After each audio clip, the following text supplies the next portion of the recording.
அன்பார்ந்த எனதருமை யூடியூப் நேயர்களுக்கு வணக்கம். இதுவும் ஒரு புதுமையான பதிவு தான். இந்த பதிவு என்ன சொல்கிறான்னா நட்சத்திர பாதங்களில் என்ன சொல்கிறான்னா எந்த மாதிரி ஒரு அமைப்பில் பிறந்தால் பிரச்சனைகள் இருக்கும் அப்படிங்கிற ஒரு விஷயம் நீங்கள் தெரிஞ்சுக்கணும். அப்போ என்ன சொல்கிறான்னா எல்லா மனிதனுமே ஒரு முக்கியமான கருத்துக்களை நாம் தெரிந்து கொள்வது இல்லை என்று சொன்னால் அது நமக்கு கிடைக்கிறதுக்கு என்ன சொன்னால் அனுகிரகம் இருக்கும். இப்போ எல்லா மனிதனுமே பரணி நட்சத்திரம் 4ஆம் பாதம், செவ்வாயுடைய நட்சத்திரத்தில் 4ஆம் பாதம், சனியோடைய நட்சத்திரத்தில் 4ஆம் பாதத்தில் போய் பிறந்தவங்க. இதில் இவங்களுடைய நவாம்ச சந்திரன் எங்கே இருக்கும் அப்படின்னா விருச்சிகத்தில் போய் நீசமாயிடும். அப்போ விருச்சிகத்தில் போய் நீசமாகிறதுனால சுக்கிரன் பரணி பூரம் பூராட 4ஆம் பாதம், அவிட்டம் மிருகசீரிடம் சித்திரை அவிட்டம் 4ஆம் பாதம், அதற்கடுத்து சனியோடைய நட்சத்திரங்கள் உத்திரட்டாதி பூசம் அனுசத்தின் 4ஆம் பாதத்தில் போய் பிறப்பது அவ்வளவு சிறப்பானது அல்ல. என்ன காரணம்னா சிறப்பானது அல்ல அப்படிங்கும்போது இவர்கள் என்ன சொல்லணும், கண்டிப்பாக ஒரு போராட்டமான வாழ்க்கை இவர்களுடைய வாழ்க்கையில் கண்டிப்பாக இருக்கும். அந்த போராட்டமான வாழ்க்கை என்பது இதற்கு என்ன தீர்வு? இதற்கு ஏதாவது ஒரு தீர்வு வேணும் இல்லையா? ஏதாவது ஒரு வழிபாடு தன்மைகள் தெரிஞ்சிருந்தால்தான் இந்த போராட்டத்தில் இதில் இவங்க என்ன பிரச்சனையை அனுபவிப்பாங்க அப்படின்னு நான் என்ன சொல்கிறேன்னா இது இருக்கு இல்லையா, கல்யாண வாழ்க்கையில் இவங்களுக்கு பிரச்சனை இருக்கும். 2வது தொழிலில் பிரச்சனை இருக்கும். தொழிலில் பிரச்சனை இருக்கும். அப்போ இந்த 3 நட்சத்திரங்களின் 4ஆம் பாதத்தில் போய் பிறந்தவர்களுக்கு முன்கோபம் அதிகமாக இருக்கும். ஏன்னா முன்கோபம் ஏன் அதிகமாக இருக்கிறது என்று சொன்னால் விருச்சிகத்தில் போய் இவனுடைய மனோகாரனாகிய சந்திரன் விருச்சிகத்தில் போய் அம்சத்தில் போய் உட்கார்ந்துருவோம்.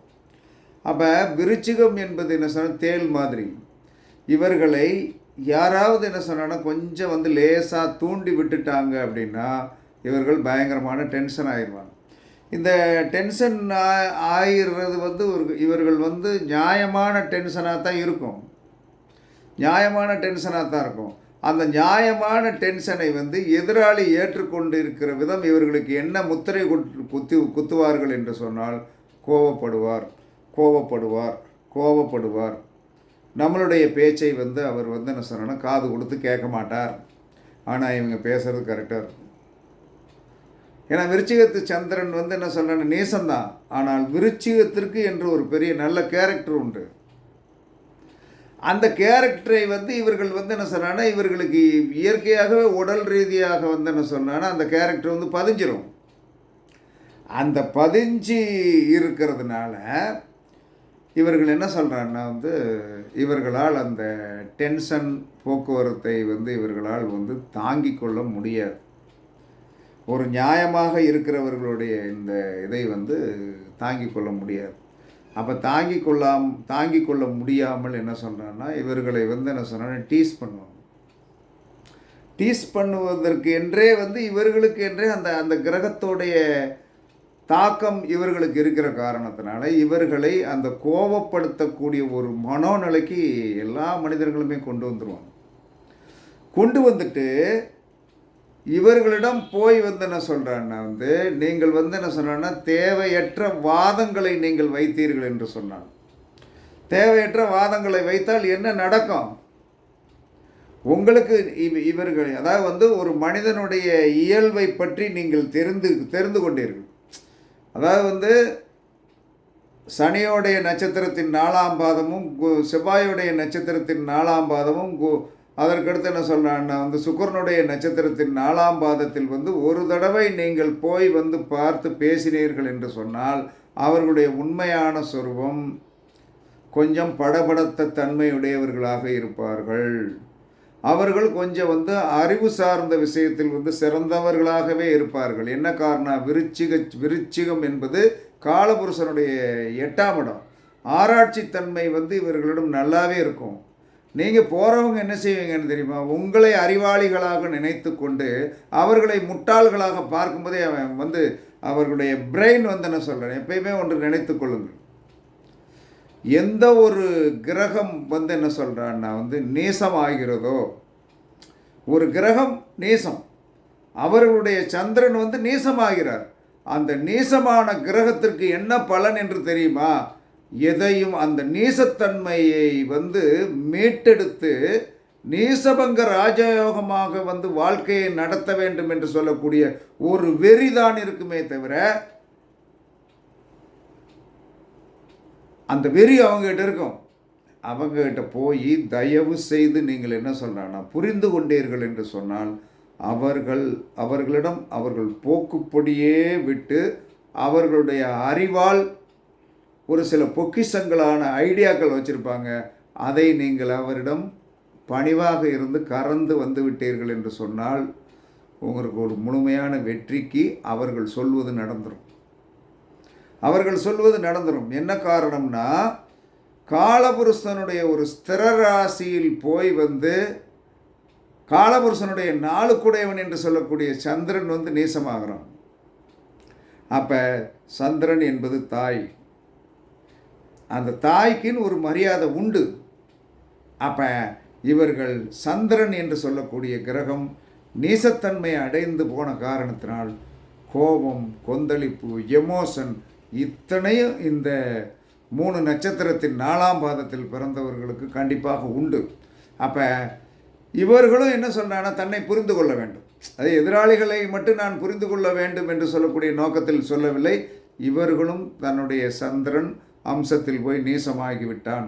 நாம் எதற்கெடுத்தாலும் கொஞ்சம் படபடப்பு தன்மை இல்லாமல் பொறுமையாக கற்றுக்கொள்ள வேண்டும் என்று சொல்லக்கூடிய ஒரு எண்ணங்கள் கண்டிப்பாக இவர்களுக்கு இருக்க வேண்டும். இல்லைன்னெலாம் சொல்லலை. ஆனால் இதற்கு ஏதாவது தீர்வு இருக்கிறதா? இந்த மாதிரி நபர்களிடம் இவர்கள் ஆன்மீகத்தில் இருந்தாலும் ஜோதிடத்துறையில் இருந்தாலும் குருமார்களாக இருந்தாலும் ஒரு கட்டடக்கலை நிபுணர்களாக இருந்தாலும் ஏதோ ஒரு விதத்தில் இந்த 3 கிரகங்களின் நட்சத்திர 4ஆம் பாதத்தில் பிறந்த நபர்களுக்கு பயங்கரமான உள்ளுக்குள்ளே வந்து என்ன சொல்கிறேன்னா ஒரு அறிவின் தன்மை கண்டிப்பாக இருக்கும். அந்த அறிவின் தன்மையை வந்து என்ன சொன்னான்னா இவர்களிடம் நீங்கள் பொறுமையாக கேட்டு பொறுமையாக வாங்கினீர்கள் என்று சொன்னால் நீங்கள் கண்டிப்பாக ஒரு வெளிச்சத்துக்கு வந்து விட முடியும். அப்போ என்ன சொல்கிறான்னா இந்த நட்சத்திரங்களில் வந்து என்ன சொல்கிறான்னா வந்து 3 நட்சத்திரங்களில் வந்து 4ஆவது பாதத்தில் பிறந்த நபர்களை வைத்து ஒரு வெற்றி பெறலாம்.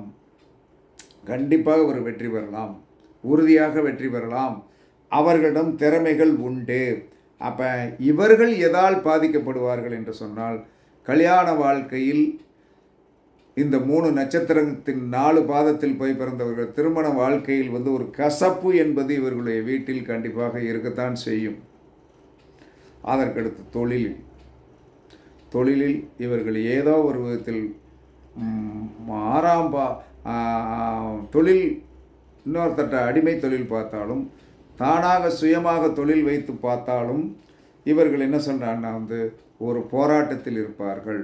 இதை பார்க்குற அத்தனைவர்களுக்கும் எல்லாத்துக்குமே தெரிஞ்சிடும். அப்போ இதிலிருந்து இவர்கள் என்ன சொல்கிறாங்கன்னா வந்து கண்டிப்பாக மன வாழ்க்கையில் வந்து இவர்களுக்கு ஒரு போராட்டம்,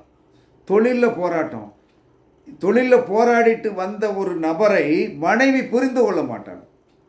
சரி, ஒரு பொண்ணே இதே மாதிரி 4ஆவது பாதத்தில் போய் பிறந்திருக்கு, வேலைக்கு போயிட்டு வருது. கணவன் வந்து என்ன சொன்னான்னா அந்த பொண்ணு வேலைக்கு போயிட்டு வருது, நம்ம வந்து கொஞ்சம் அனுசரணையாக இருக்கணும், நம்ம ஒரு ஹெல்ப் பண்ணணும் அப்படிங்கிற எண்ணங்கள் இருக்காது. இவர்கள் தொழில் ஸ்தாபனத்திலும் பிரச்சனை, வீட்டுக்கு வந்தாலும் அப்போ 4ஐயும் 10ஐயும் காலி பண்ண 4ஐயும் 10ஐயும் இவர்கள் வந்து என்ன சொல்கிறாங்க டாலரேட் பண்ணி கொண்டு போகிறதுக்குள்ள பெரிய சீரழிவில் இருப்பார்கள். இதை பார்க்குறவங்க எல்லாரும் என்ன சொல்கிறாங்கன்னா வந்து கண்டிப்பாக இந்த மாதிரி ஒரு நிலைமையில் இருப்பீங்க.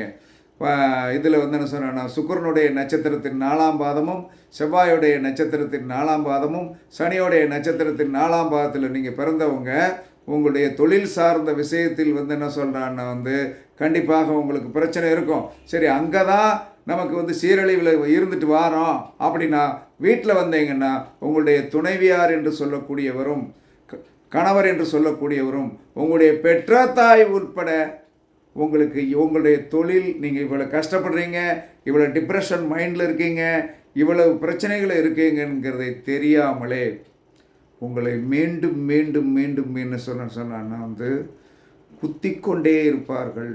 இது நீங்கள் வாங்கி வந்த கர்மா, சாபம், வேறு வழியெல்லாம் கிடையாது. கர்மா சாபம். அப்போ அந்த கர்மாவையும் சாபத்தையும் வந்து இதை அழிப்பதற்கு இந்த வாழ்க்கையில் வந்து இந்த காலத்தில் வந்து என்ன சொன்ன, நாம் இதிலிருந்து மீண்டு வருவதற்கு நாம் என்ன செய்ய வேண்டும் என்றால் என்ன செய்யணும் அப்படின்னா, பெருமாள் கோவில் வாசலில் உள்ள பெருமாள் கோவிலில் உள்ள பெருமாள் கோயிலில் எப்பயுமே ஒரு விநாயகப் பெருமான் உள்ளே இருப்பார். அந்த விநாயகப் பெருமானை வணங்கி வர பெருமாள் கோவிலில் உள்ள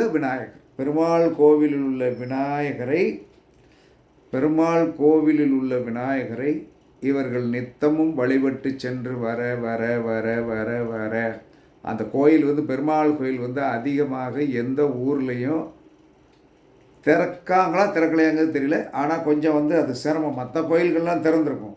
அப்போ என்ன சொல்கிறான்னா வந்து பெருமாள் கோவிலில் உள்ள கேது பகவான், அதற்கு பெருமாள் கோவிலில் உள்ள என்ன சொல்கிறான்னா வந்து விநாயகப் பெருமானை நித்தமும் நீங்கள் வணங்கிவிட்டு சென்றீர்கள் என்று சொன்னால் லாபங்களும் சிறப்பான தொழில் வளர்ச்சியும் குடும்பத்தில் நிம்மதியும் பிரச்சனை இல்லாததும் தொழில் ஸ்தானத்தில் ஏற்படக்கூடிய கஷ்டங்களும் பிரச்சனைகளும் வீட்டில் குடும்பத்தார் உங்களை புரிந்து கொள்ளாமல் உங்களை மன கஷ்டப்படுத்துகின்ற ஒரு நிலைமையிலிருந்து நீங்கள் வந்து சரியாவதற்கு இன்னொரு இதை என்ன சொன்னான்னா வந்து பிரதோஷ தினத்தன்று பிரதோஷத்து அன்னைக்கு மாதம் வருகின்ற வளர்பிறை பிரதோஷம், தேய்பிறை பிரதோஷம் அன்னைக்கு கேதுவை வணங்கி வர,